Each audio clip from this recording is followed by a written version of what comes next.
Join the Fuzz Buzz, where retired Lieutenant Jessica Taylor and retired Motors Officer Mike Gonzalez serve law enforcement's unfiltered reality. No PC, just raw, uncensored truth. 50 years in the trenches. Buckle up for a blunt, gritty ride behind the badge. No apologies here for shaking things up, demanding better policing, and real community action. It's raw, edgy, and a streetwise journey towards solutions. So strap in and let's rev this truth up.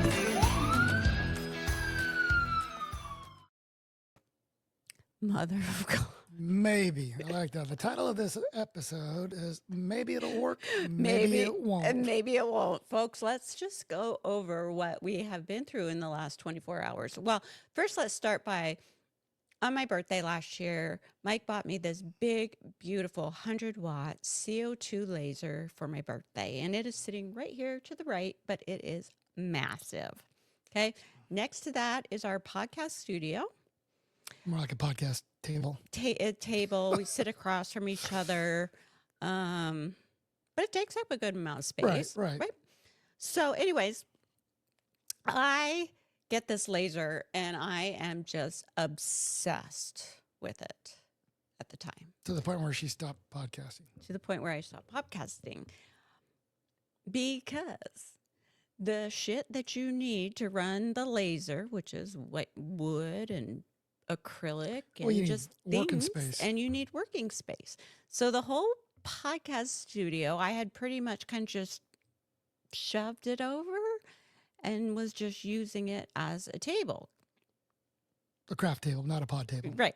Craft table. So we come in here and I love this. I think this is fun. I think, it's a good way to talk to people that, want to listen to what we have to say. Give a better understanding and maybe a different perspective. Because we don't see these people anymore, right? So anyways, we decide to come out here yesterday and do a podcast, get back in the saddle and let's go. And so for anybody that doesn't do podcasting, I mean, I have no audio video experience, neither do you. It is not like you can just sit down, plug it in, and away you go. Yeah, it's not like you're just plugging in a DVD player. It's like you got Roadcast, you got amplifiers, synthesizers. Yeah, so I sat down and it was just like, what the hell? Oh my God, no way. Because we recorded this banger of an episode, I thought, for just coming right out of the saddle for a while. And then we go to playback and there was no audio, like none. And we had even tested it. And retested it. And the audio was there. But then on replay, there was no audio. And I was hot. All yesterday. Yeah. Okay. So this morning, I come out and I unplugged everything and replugged it.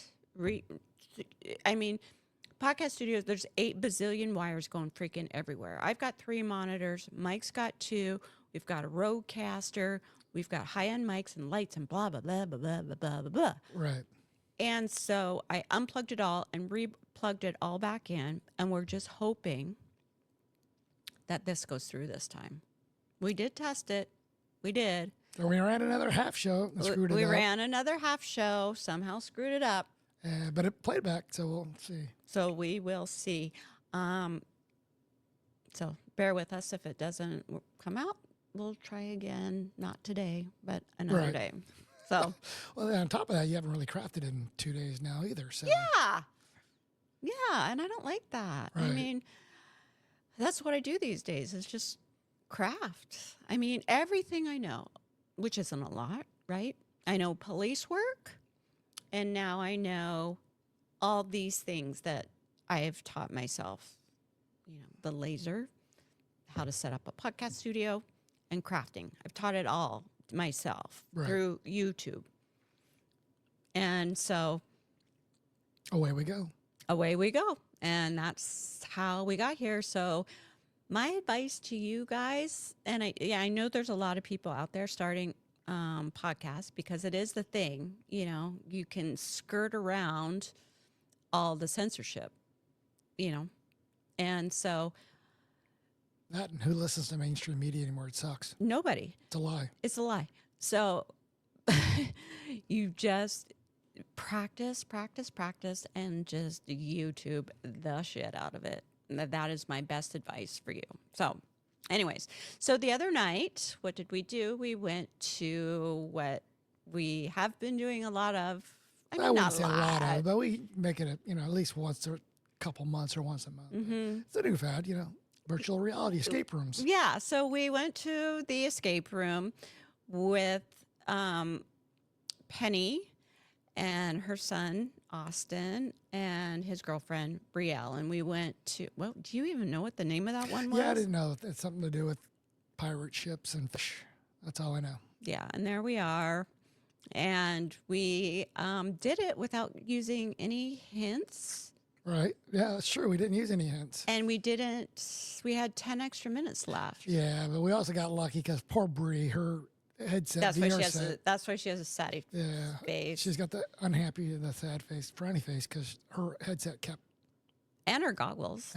Well, yeah, her headset, goggles, her virtual reality stuff kept freezing on her. So, and then the guy who was running it, the webmaster, whatever, he had come in. So we were all cheating by okay, well, now we got this break, this pause in time. We would talk everything through. Yeah. So. I mean, so there was that, and probably that it saved us really. Yeah, no. Because you could still look around and still see like the swords laying in the weeds and stuff like that. So, right.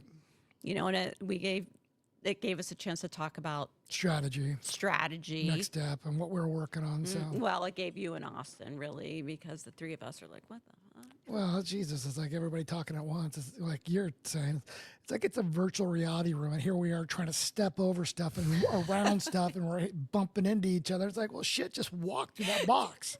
Because we're sitting there, right? And you can see we're dressed up as fish with the bandanas on or something. And so we're in this room. All you see is torso, head, and hands, though. Yeah. But we know how big the room is because we've been in it a lot. So we know it's a good sized room, right? But we're all like bumping into each other because of all the shit that is in the scene, right? That we think is really there. So we're trying to walk around it and step over it. And, it's like, no, just walk through the canon. Just walk through it. Well, if one of these times you have to pull up the video of you leaning up against the table. We did. I did. I played it in a podcast once. Really? Yeah. I don't remember that. Yeah. Let me see if it's in the feed over here. I don't think so. We'll have to pull it out one of these times because it's hilarious. It's I'm glad she's okay. She didn't get hurt, but it was, you can see there's like this countertop and she's going to lean on it to get a better perspective and yeah, I just took a freaking header, and you can see how easy that was to do because remember when we were doing one where we were trying to stand on a box. Well, I was trying to stand on a box to throw that thing up into the ceiling. Do you remember? I don't even remember which one that was. Yeah. I'm like, Jess, you fucking idiot. You can't stand on the box. Right. No, I remember that. We were trying to get like the little ball to go up in the ceiling to go around to open something. Yeah, it was something. And I'm like, yeah, stand on the box. Like a total tool. Yeah. So anyways, we did that, and that was fun. It was fun. And I got a Sasquatch one coming up that we're trying to wait on. They're going to open it up here pretty soon. But, it's small. For a small town, it's a pretty fun thing to do. Their VR is actually, it's not half bad, so. Yeah. So let's talk about what's going on in our previous life of Seattle.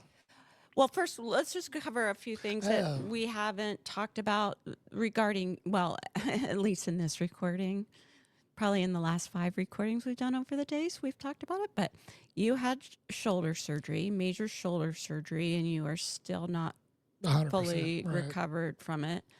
You've been taking care of your mom. Yep. And I've just been crafting, and that's pretty much our life, right? Right now?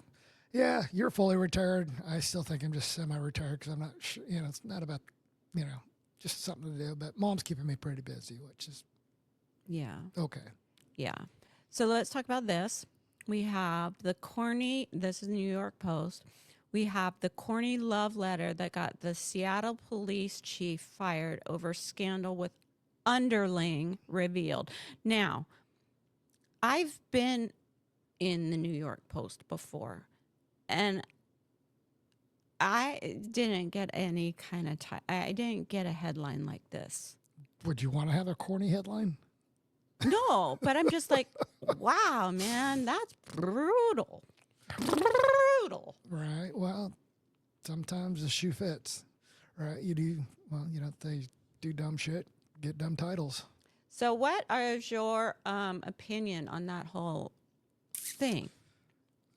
As far as him having an extramarital relationship, or the whole totality of everything. I mean, because you got to. Right. Well, I don't even care if he had an affair because Right. to be completely transparent and honest, a lot of the department does the same thing. Right. Well, yeah. I mean, that's why. I mean, statistically, police officers have a high divorce rate and a high alcoholism rate. If you don't, manage yourself and take care of yourself, you go down these dark roads. And so, yeah, it's pretty easy to go there. But yeah, let's talk about the Badge Bunny thing though, because like everybody was saying. that Well, was- the background noise, anyways, was there is just no way this beautiful woman is going to go for this guy. right. Now, I am the first to tell you, and you will back me up on this, that you can be the ugliest dude on the planet. But if you wear a uniform, whether cop or firefighter, doesn't matter, Or military. or military, you can hook up with some beautiful women. Right. And if you come with power, even more power than just the police uniform or firefighter or military, Or just the bottom line, officer, and you come with some rank, Right. you can really pull it in. And, that could have been the allure, the police chief. Boom. So don't discount it just because she's gorgeous, Right. because it happens, and it happens all the time. In fact, it's still happening. Right. You got to wonder, though, did she get the job, then sleep with them, or did she sleep with them, then get the job? I mean, plus the Badge Bunny part of it. Who But knows? Who knows? But yeah, no, Who you're right. knows? It's like, it's something that's going to go until the dawn of time, because it's always going to be uniform. There's always going to be badges. There's going to be authority. So, Mm-hmm, yeah. mm-hmm. And so when, I was up in the news, I got this from the New York Post.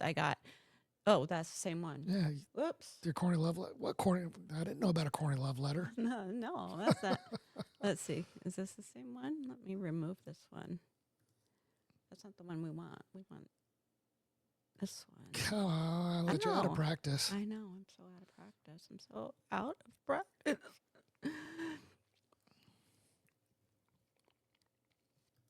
I got this one, which isn't nearly as bad. Veteran female cop slams Seattle. I'm going to say, I don't know what POLS means, but I'm going to say police Politics, polls. for anarchy, chaos in resignation letter, which is much better than underline. Because you pretty much blasted everybody from the chief to the mayor to the city council. So it could have been the politics of Seattle. Oh, yeah. So it wasn't just the chief that you called out. So, Yeah, and I still want to call him out. I mean, Bruce Harrell oh, yeah. is still as spineless today as he always has been. All right. Yeah, I mean, the politics really haven't changed, just some of the names. Even the city council, they're not nearly as socialist as they were before, but they're still just harming people and not doing the right thing. Mm-hmm. Right. And so Diaz got fired. A couple other people got fired, but most recently, I can't remember his name. Which one? The The officer that ran over the person in the crosswalk? Or? yeah. Oh, yeah, Kevin yeah. Dave. Okay. Yeah, he's got 2 first names, Kevin, Dave, officer. Okay. So he recently got fired. And you shared with me yesterday that, what did you share? Oh yeah, That I didn't know. yeah, the prosecutor's office they declined to file criminal charges on him. So the local district attorney, prosecuting attorney for the municipal court, they decided they're just going to issue him basically a traffic citation for negligent driving in the second degree, of $5,000 fine. Mm-hmm. Which, it fits the criteria. If you look at the definition of negligent driving, it has a lot to do with reckless endangerment, speed, and bad decision making. And Yeah. But I guess I was just shocked that you can still continue to work and with all that going on. Right. Well, I mean, what is going on? Right. Well, I mean, even if you get a DUI, there are restrictions they can, or they could just give they could say, hey, you can't drive, your license is suspended, or they could put restrictions on it. And so, as you go down the line on like neg first, neg second, it's the same thing. But, as a police officer, it just looks really horrible. Optically, it's just a horrible look. Right. And I just can't even believe it, because just like at the range, you are responsible for everything that you shoot down range, right? You're responsible for every bullet. You are responsible for your patrol car as well. So if you drive crazy like that and you kill somebody, you should be responsible for it. Exactly. That is my opinion. And then even in the use of force continuum, if you were to use your car to defend yourself, it's considered deadly force. Mm-hmm. Just like shooting a bullet at somebody is deadly force. So, yeah. Mm-hmm. So it makes me wonder now, after reading this next headline, Seattle Police Department sees hiring boost in 2024 with 84 new recruits. What did they leave out, though, Jess? Well, so what they left out is that they had like a net 1, right? Right. Is that how it went? Right. Yeah. So they were able to get 84 new recruits in 2024, but they also had 83 people retire or separate or lateral. 83 were gone. So they had a net plus of 1. So they keep talking about how they've lost 900 officers since 2020. Well, in 2024, they tout that as a victory, but they netted 1. Okay, so they came out the other day and they're bragging about this.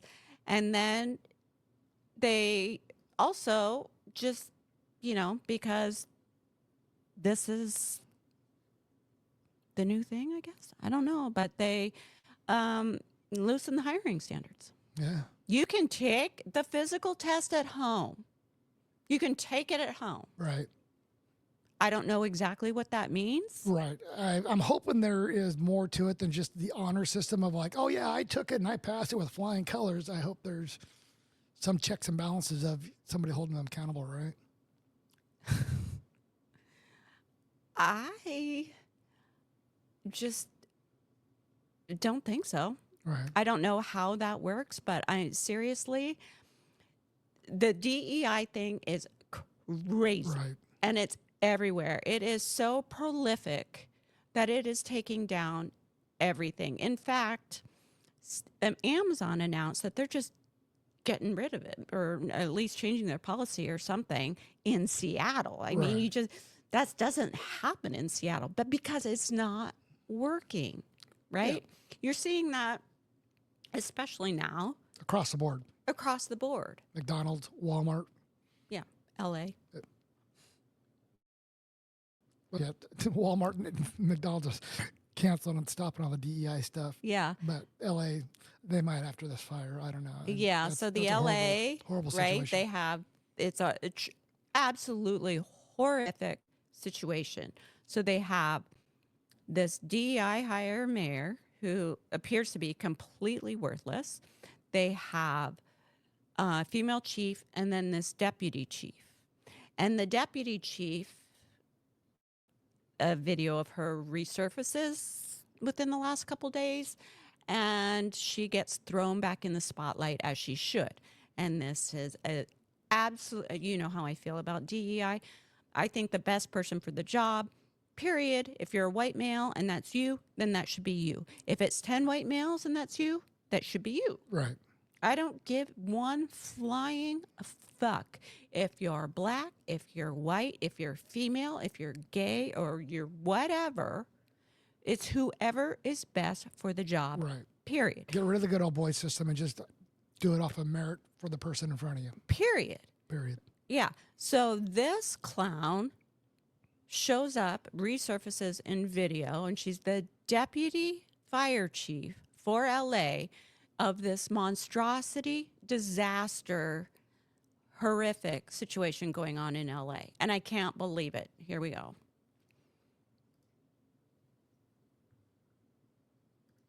Fires in Los Angeles, and we've been speaking about incompetence, but have a look at this. The diversity head of the fire department, Christine Larson, has come under fire for these recently resurfaced comments.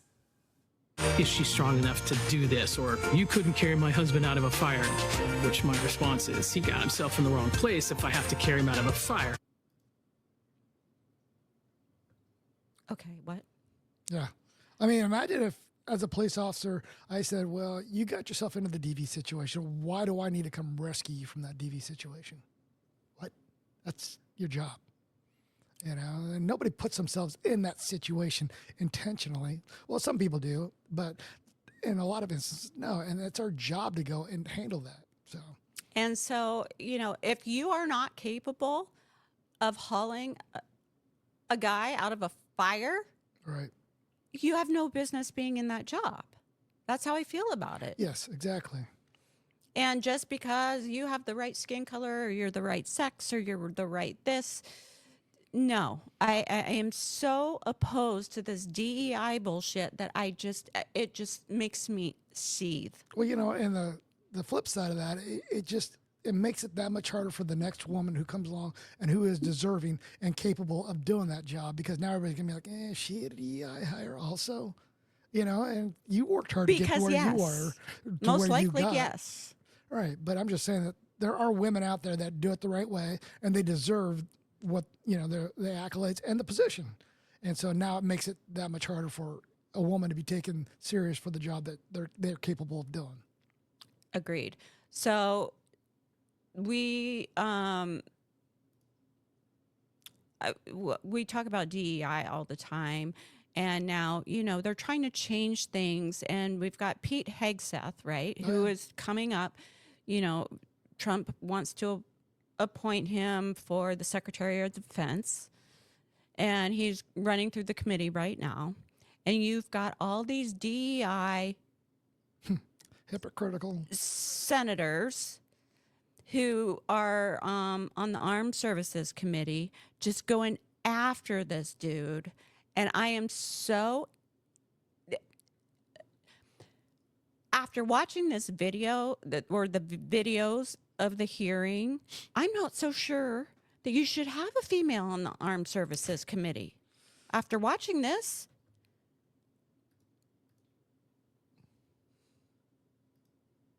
that they deserve because they signed on the dotted line. Just like veterans organizations. I mean, they don't know what they're talking about. And they're sitting there just lambasting this guy like he's supposed to freaking know everything, right? And basically he's just saying, listen, I'm not opposed to women in the military, but the standards have to be the same for the exact reason that we were just talking about. If you're going to put women in combat, they need to be able to do A, B, C, D, and E. And that's exactly the same for the men, period. Right. And that's what he's saying, and they're going after him, you know. Yeah, exactly. It's like they're changing the standards to get their DEI across, or to make it succeed, and that's not the way it should be. I mean, like that fire chief, if you can't, you know, carry a 250-pound dead body, you know, the body drag, then you shouldn't be doing the job. You know, it's like a lot of the things I did as far as, like, you know, specialty units, is there were standards, and we didn't drop them. If you're male or if you're a female, and that's just the way it is. If you can't do it, then you shouldn't be there. Yeah, and if you're going to lower the police standards, you're in a world of hurt. Right. I Well, mean, it's kind of like if you take these, if you're going out for SWAT, or if you're going out for SEALs, any specialty unit, and they're like, well, you got to be able to scale that wall in such amount of time. And one's like, well, I can't reach the top or even jump to get to it. don't worry about it. Or It's then what fine. do they either eliminate it or they cut the wall in half to make, but it's like, but that's not going to get the job done. And that's just not the way it should be. No. But then there are women that can achieve it. I mean, they work hard, they stride hard to do it, Absolutely. and they deserve to be there. But Yeah, there was this one female firefighter in Seattle. I can't remember her name now. But she was up at that station off of 125th and Greenwoodish. And that woman was, and she's smaller. She's on the smaller side, but she is just ripped. I mean, she can handle it better than most men. well, I mean, look at John Lamp's wife. Yes, she's another one. Yeah. She was a CrossFit beast. That way, Yeah. it was twofold. A, she stayed in shape and she loved CrossFit, but B, it prepared her to do the job that she knew she would have to step up and do. She Yeah. wasn't going to look at the brother to the left or the brother to the right and say, "Hey, I can't carry this guy. You grab him." Right. She was going to get And in that there. is how you earn respect. Right. And she promoted up, and she had the Mm-hmm. respect of her men, but all firefighters that worked under her, because she practiced what she preached. Mm-hmm. But now all over Seattle, you see it still, people just getting promoted into positions based on their sex. Or getting the specialty units where, that's the big demoralizing part we saw was someone had spent 25 years in patrol saying, "Hey, I got 5 more years I want to do, but I'm burned out on patrol. Can I go do this?" No. And then you see somebody with less than 2 years on get that position that this 25-year vet couldn't get. It's just, that's bullshit. It is bullshit. And it's still, it is still, even though we're not working there, we hear about it. Right. It is still happening. I was a firm believer. I mean, in my mind, is like, you have to spend 10 years in patrol before you can think of doing anything else, a minimum. But that was my standards, because you don't know the job. You never truly master the job, because if you think you do, you're going to get yourself hurt or somebody killed. But at least you get a better understanding of it. So when you move on to the next level or that new position, you can say, "Hey, been there, done that. This is what I'm going to apply." But now people are getting moved around based on who they slept with, or Yeah, I was just going to say, boinking the boss is still a thing. right, or there's female, race, whatever. And I mean, it was demoralizing to me, and I was still happy to be on the streets. I love being on the streets. Yeah. And I went to ACT, and I love being in ACT, but it still was demoralizing to see these other people just skating by. I'm like, you have no time on the streets, and yet you're off the streets. And so when you worked, right, you took pride in your uniform, and you took pride in what you did, and you tried to put you kept your bike really clean, and your uniform was pressed, and you didn't look like a bag of shit walking out Right. onto the street, right? Right. Like the standards have just, They've gone away. there aren't any, Yeah, I was gonna right? say, they haven't changed. They're gone. They've gone away. Either nobody's enforcing them, or there just aren't any. Right. I mean, it's like, I mean, you might as well wear one of those dumb bull rings around in your nose, because you could get away with it. I'm sure. I'm sure there are people doing that. Though. I'm sure there are too. To your point, it's like, yeah, they've like relaxed on the facial hair. They've relaxed on hair altogether. But okay, so you're allowed to grow a beard. You should still look professional with the beard. You shouldn't have this scraggly shit, or if you got long hair, you should, if men who want long hair, they are going to have to be held to the same women's standards, off your collar, up in a bun. But it's just, yeah. Yeah. So you wear your uniform right, and you just look like a police Professional. officer. Look And that's not just because I'm 54 years old, but that's just because if you look like a piece of shit, or not like a piece of shit, but you look like shit, a bag of shit. you look like a bag of shit, you are not going to get the respect in return. So when I see these officers at the Ballard Library, and some woman's recording, or maybe it's Jonathan Cho. I don't know who's recording them, because this woman is clearly trying to handle the situation herself because the cops aren't doing anything. Right? Is that how you understood it? Yes and no. I mean, they're still handcuffed to a certain degree, but this woman is, she's definitely handling the business more than the cops, and that's not right. Okay, so let's talk about it. Let me put it up on the screen. This is the Ballard Library, which is in the North Precinct.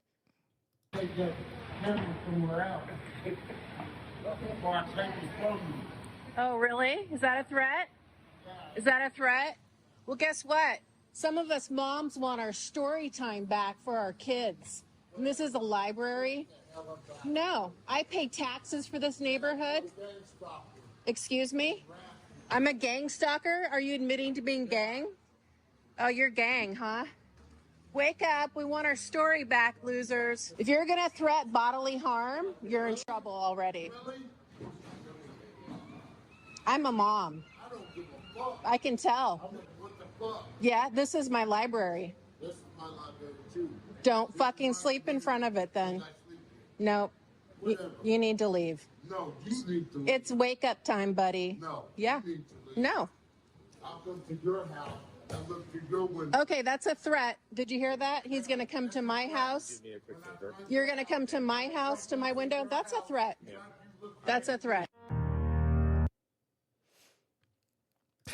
Okay, so let's just first start by saying that this homeless issue, and okay, I'll raise my hand and say I have done my fair share of reaching out to the homeless over the years on my own time, trying to fix and help the situation. I'm going to toot my own horn on that because that is accurate. However, it has done nothing but get worse and worse and worse. And that is thanks to Harold, the squishy, spineless mayor of Seattle. Where is all of this freaking money going? This woman should be able to walk into the library safely with her kids and not have to deal with this shit.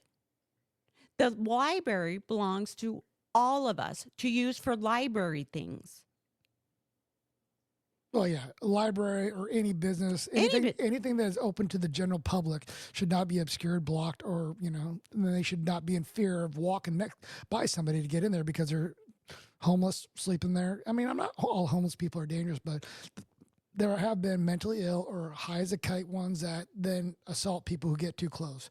And that's a viable fear. And so she shouldn't have to deal with that. Correct. So then let's move on to the cop portion of it.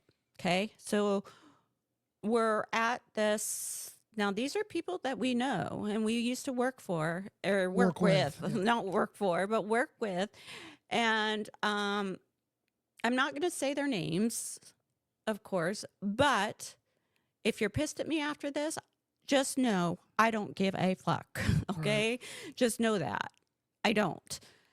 You're standing there with this woman who is clearly upset at the situation, and she probably wouldn't even be flying off the handle if somebody would just handle it. Right. Just handle it. Bella used to say that shit all the time. Don't bring this to me. Just handle it.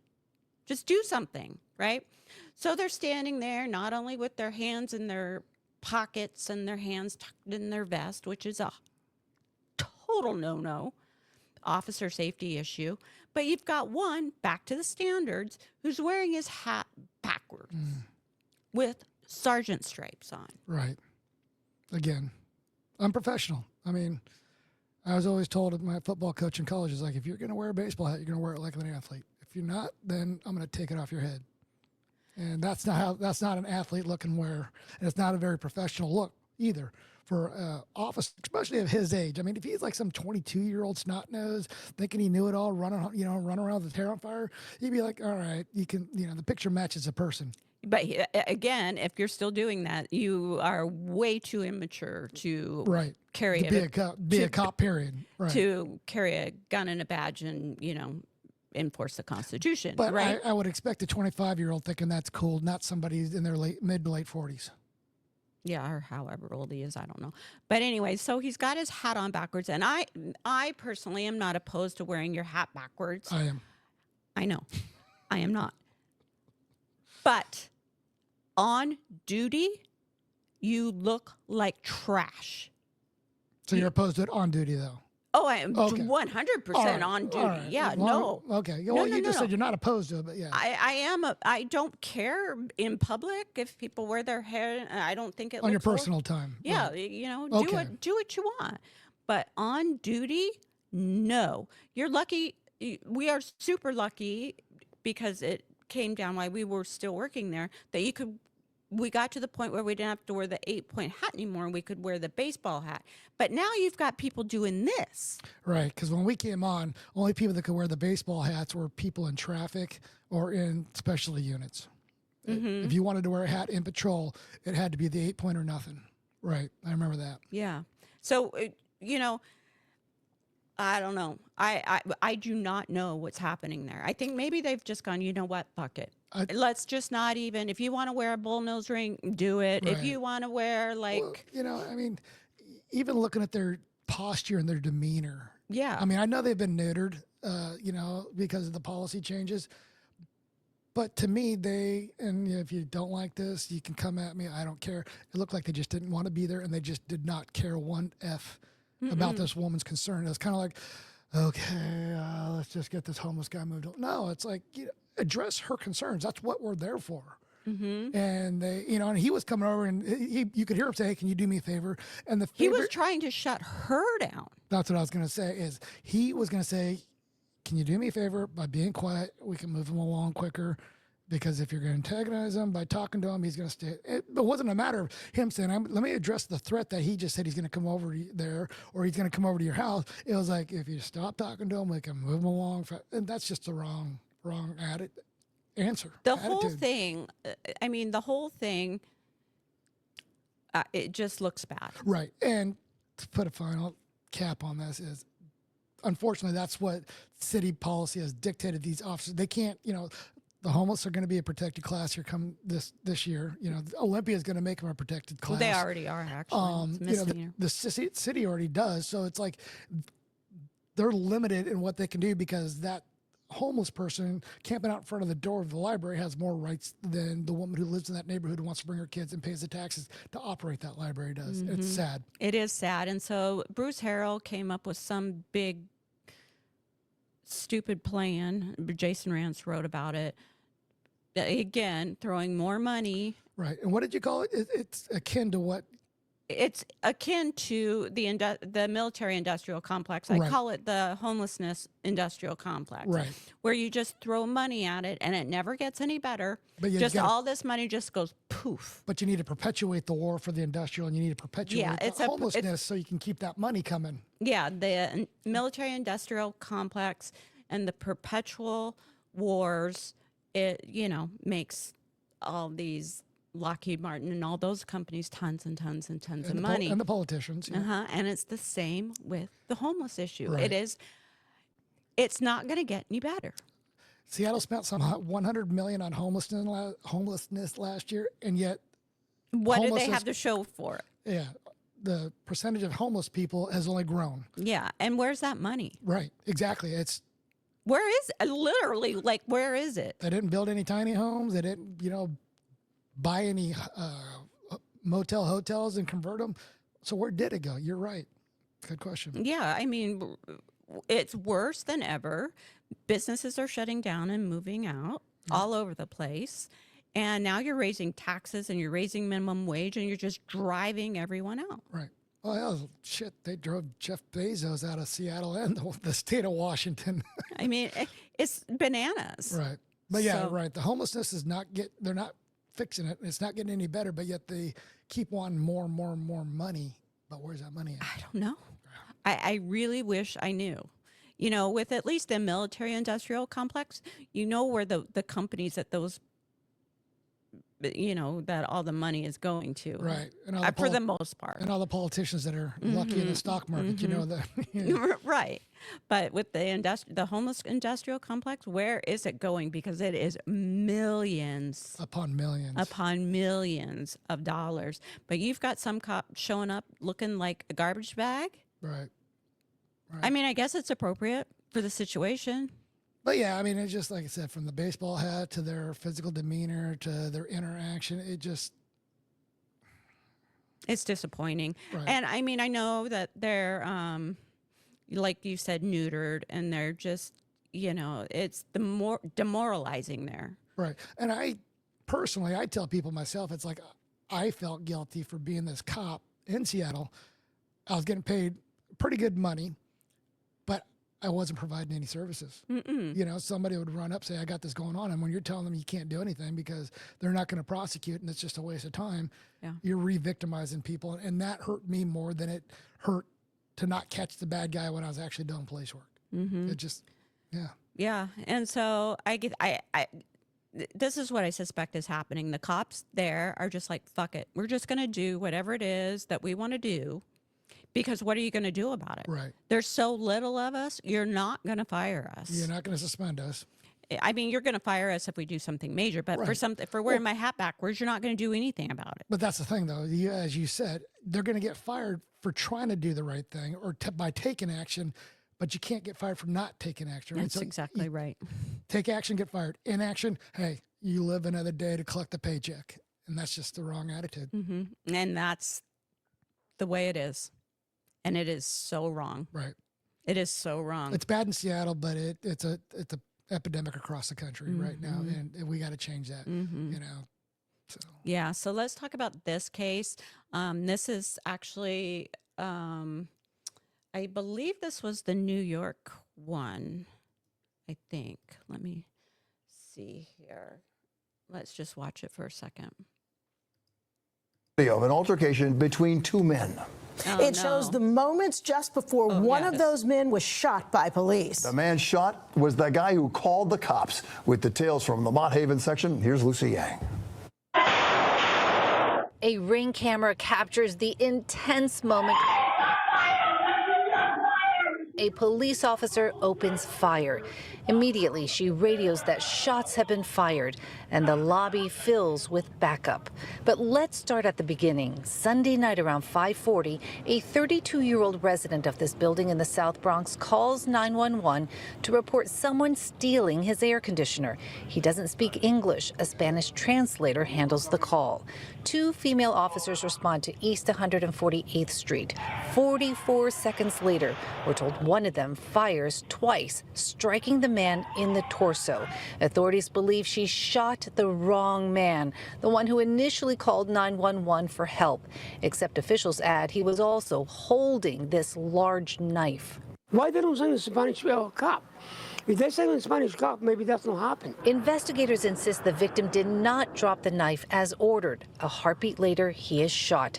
Did a language barrier play a role here?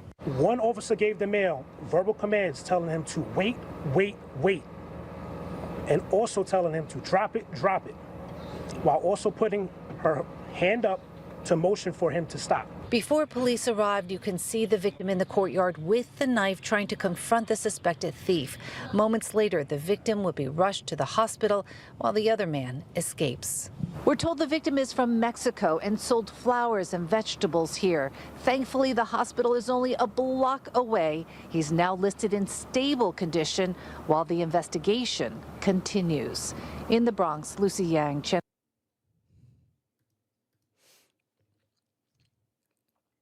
Go ahead. At least you showed the different one, the one that did get my blood boiling. Yeah, I'm sorry, I don't see much wrong on the officers. If anything was wrong, it wasn't on the officer's part.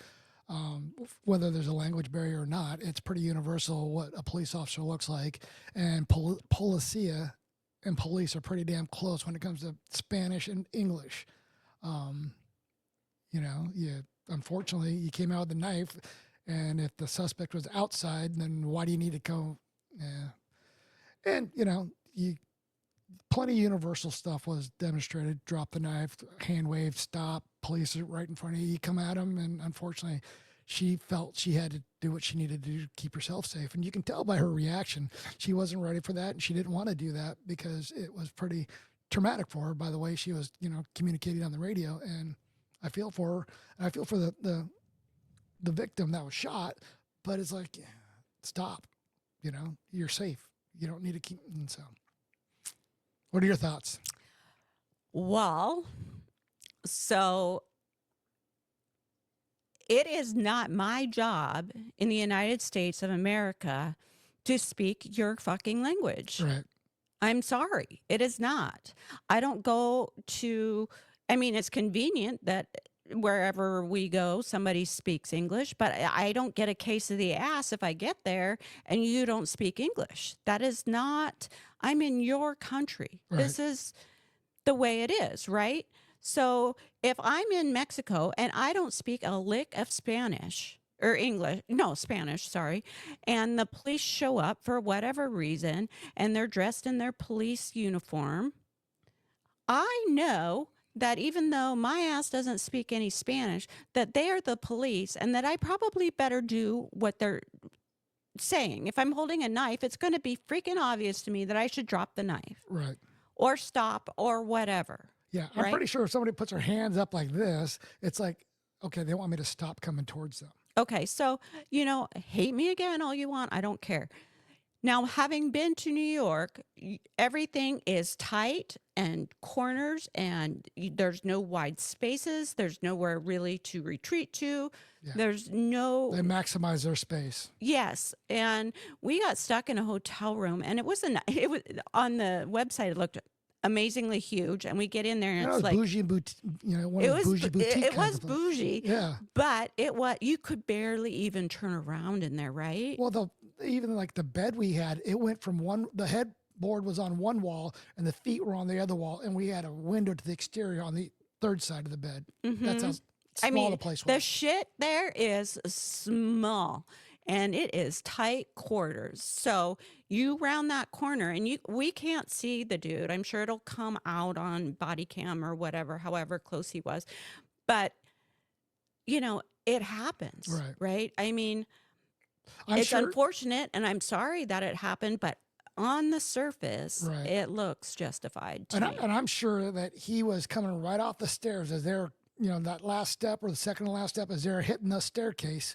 And it was like, oh shit, stop. And he didn't, And, and it's not like she did one of them gave commands. Yeah.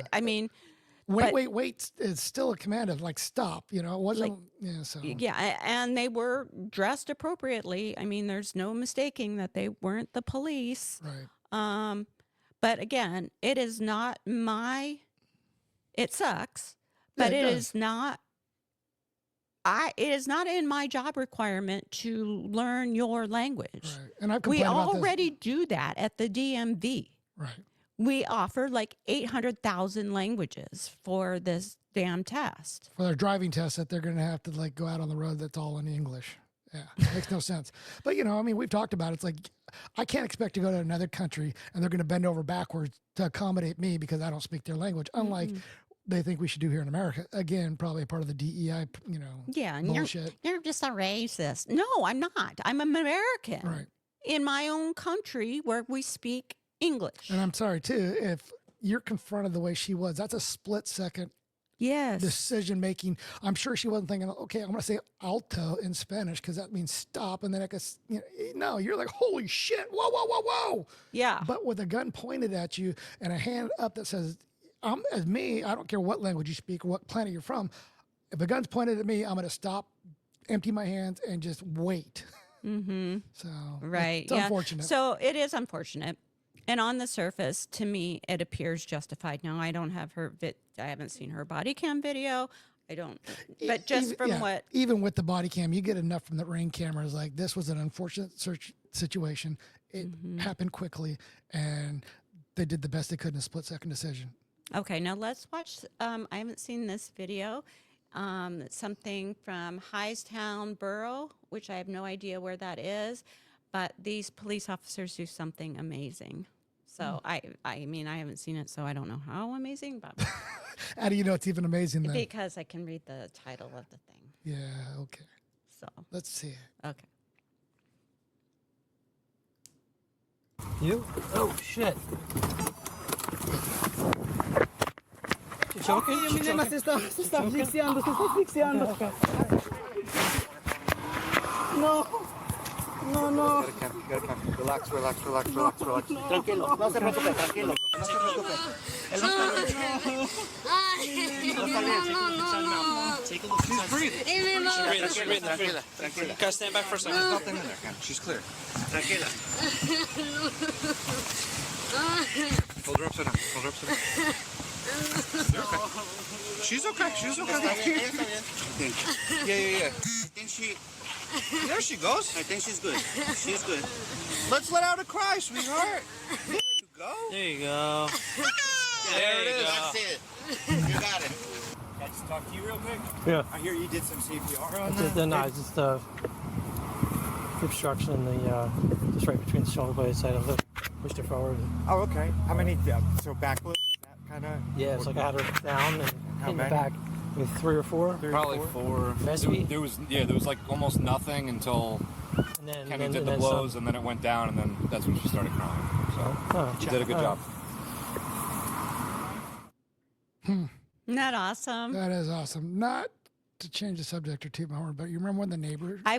That's why I played this video, because wow. I was going to mention that. Yeah. Go ahead and tell the story. Oh, yeah. No, it just took me back to that. I was like, well, when we lived in Lake Stevens, Washington, we had some neighbors, and everybody knew we were the cops. Right. I mean, it was like a little. Did you know that Amazon has a $50 million fund that they pause have to pay out every month? And here's how you can get a cut of it.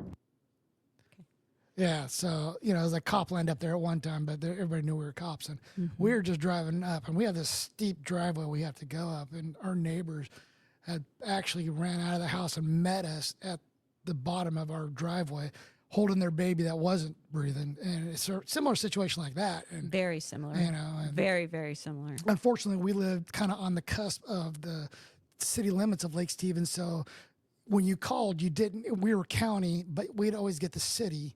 And so then, there was always the confusion of who, and it takes time. And the city medics are way closer than the county medics, and we were just barely in the county. Barely. And so the response time would have been probably huge, significantly longer. And similar to this situation, we learned in CPR, baby that size, I just cradled the head in my hand. Well, first of all, back up. She comes running up to you. She couldn't even spit it out. She's just holding this baby, right? And Zach was our neighbor, and he was a cop too. And so she's trying to get into both of our houses, and cops are just locked down all the gates and everything, so she wasn't like getting any response from either one of us, but we weren't home. And then we come rolling up, and she's just frantic, holding her baby. And she's our direct neighbor. So go on. Oh, yeah. No. And so just like they teach you for, infants who aren't breathing, you do the palm strike between the shoulder blades. But, you got to cradle the baby with their face and head in your palm of your hand, and then, their body's up your forearm. And so they're straddling your forearm, and did the heel strike, put the palm strikes with my hand, and it worked out. So training does work. Yep, it did work, and the baby started breathing, and 20 minutes later, the ambulance shows up. And by that time, it was, that baby would have probably died. Yeah, so it brought back a memory. Yeah, and that's why I played it. I saw the title of it. I'm like, oh, we have a story. Well, yeah, I mean, it was exactly like that officer did the same training we got. He did everything right, and it had a positive outcome. And but yeah, I can definitely relate to that. We were both there, and she just basically hands out, puts the baby in, and just shoved it into my face. Yeah, she's like, she wasn't even like, holding onto her own baby. She literally almost threw her baby at Mike, just save my baby. Right. It was really, really just like an intense moment. It was amazing. It's like, one thing we never complained about the city of Seattle Police Department, we get the best training, I think, by far. We're up there with some of the best I training think in the we country. used to get the best training, and I Right. think that, that as it dwindled down because of the budget cuts and all Right. this kind of stuff, we True. weren't getting amazing training any But longer. because of the training that they gave us and they reinforced, it's like I didn't think about it. I just, again, it wasn't as a reaction and as the correct reaction. But yeah, I didn't think about what I needed to do. I wasn't like, oh shit, don't give me this thing. Yeah. Because we don't have kids. I've never held. That was probably the first time I've ever really held a baby. Yeah, I know, and probably the last time too. I don't think we've really. No, we don't have kids. I mean, it was just instinctual, Right. And that's what training is supposed to do, is to just this muscle memory, Right. right? Like Give you the confidence to do the job give you the correctly. confidence that when you are, it is thrown in your Yeah, face, you know what to do. And it was one of those things where, like, if you're never off duty, they say, but you're not in the same mentality when you're wearing the uniform. And just to be, like I said, driving up, we didn't even hit the curb to her, and she's in front of the truck, and forcing us to stop. And then before I even got completely out of the truck, she just, here's this kid, fix him. I'm like, Yeah. what? It was really amazing. It was really amazing, and she was so thankful and appreciative, of course. Yeah, right? I mean, back then, it's like we listened to our neighbors when we got it. So yeah. today, now, you really don't know your neighbors. No. But, yeah. Okay, so I want to do just one thing, because we do tend to bag on people on this show, and I only bag when they deserve it. Right. I mean, right. it's not Like where- I hate calling it bagging. It's constructive criticism. It It's is, just our own damn opinion. Yeah, it's our opinion, and do what you want, because we don't work there anymore. But I want you to grab your phone. Me? Yeah. Why? Because you're going to go to your Facebook. Oh, gosh. We're going to grab our phone, and we're going to pick somebody in each of our friends list. What? Yeah. Is this... And just a memory or something that you have positive to say about them. And I won't pipe in on yours, and you won't pipe in on mine. What are you talking about? Yeah, we got to pick some random person. I'm ever on Facebook. I don't even know how to get to my friends list. Just pick anybody. You go first, because I don't know what the hell you're talking about. Okay. I'm just going to randomly pick somebody. Okay. How do you do that? Just spin it? Yeah. Or I'm just scrolling, and then I'm just going to just put my finger down, and wherever it stops, see. Scrolling, stop.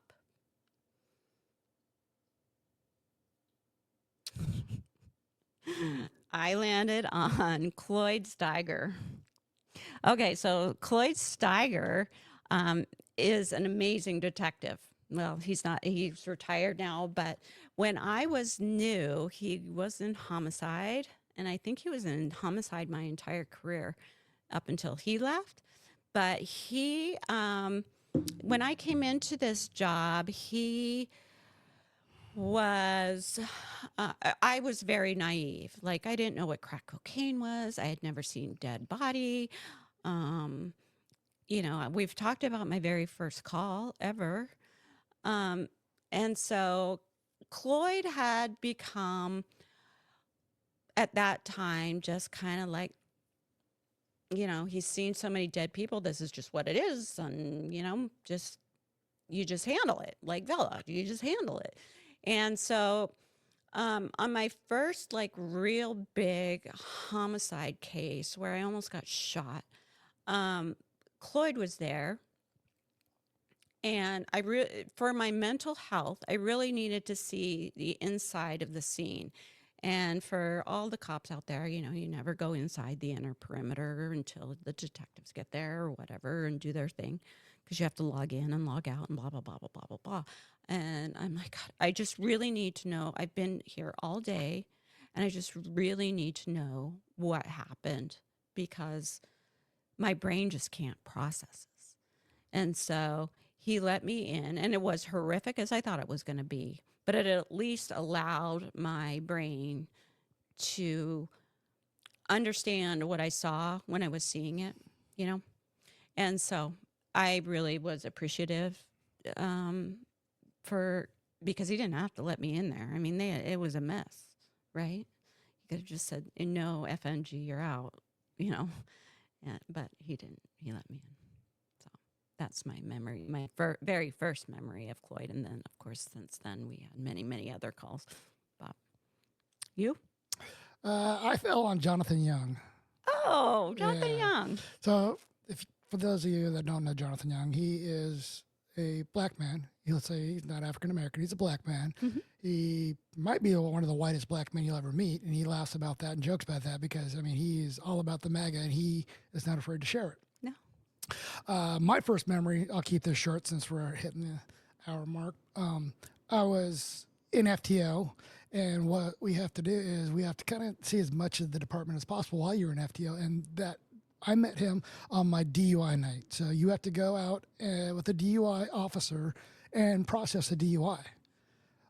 Jonathan Young was in the DUI squad, and so I was partnered up with him, and we just hit it off. He's just a great guy. He was so open. He has so much experience and been on for so long, but he made you feel like you weren't the FNG. Mm-hmm.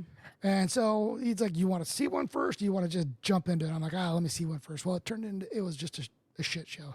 The guy didn't speak English. He was really drunk. He was down a DUI from the night before because he had another student officer. So we're downtown in the Old West Precinct in the public safety building before they demolished it. And for those that don't know, it's the new Crystal Palace, and it's right across the street from the jail. And so he's like just knee deep in paperwork. He's like, hey, I got done processing this guy. I got a ton of paperwork. Can I trust you to take my car and book this guy? And you're like, I'm still a student officer, right? Yeah. And he's just like, don't crash and don't get into anything. And sure shit, he let me take his DUI car with a suspect across the street to book a guy all by myself while I'm still a student officer, not even, fully I'm commissioned, but I'm not off it. And so. But you're on FTO. I'm on FTO. I mean, you're a cop, but you're just not. You don't have.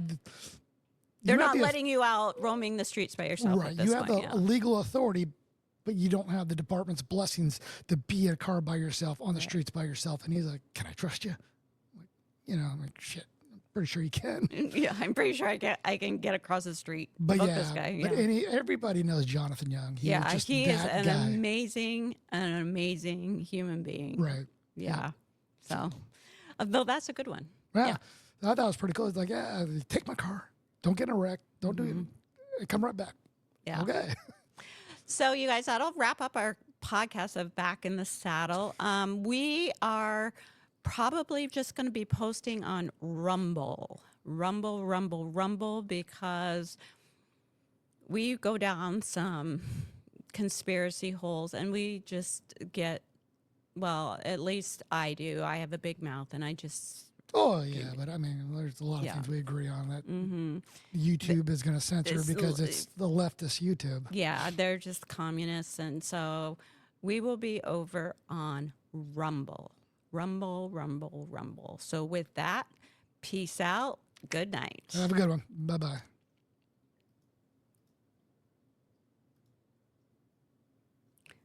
Maybe. Thanks so much for tuning in to this episode of the Fuzz Buzz Podcast. If you're enjoying what you've heard today, please feel free to rate, subscribe, or leave a review wherever you listen to your podcasts. That helps others find the show, and we greatly appreciate it. Once again, thanks for tuning in, and we'll catch you in the next episode of the Fuzz Buzz. Y'all be good out there.